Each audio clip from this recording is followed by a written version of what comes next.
Medy Wellness Medical Briefs. Today we discuss the face mask menace.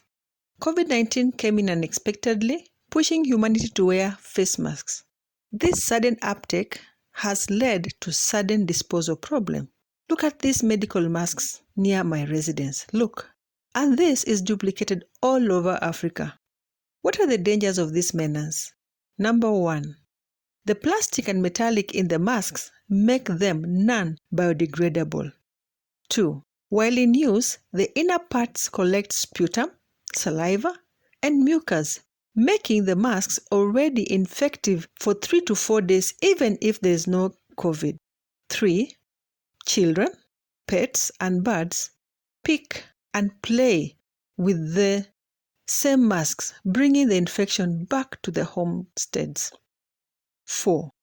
With COVID being managed in the community, the caregivers use and dispose carelessly the gloves, the masks, the gowns, and the sanitizer bottles.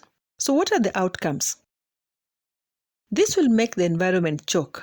These masks will block sewers when it rains. The environment will choke. Eventually, these masks will end up in the ocean.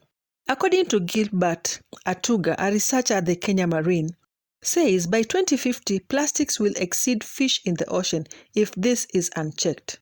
Now look out for our next video to see how to decontaminate, dispose, or reuse masks.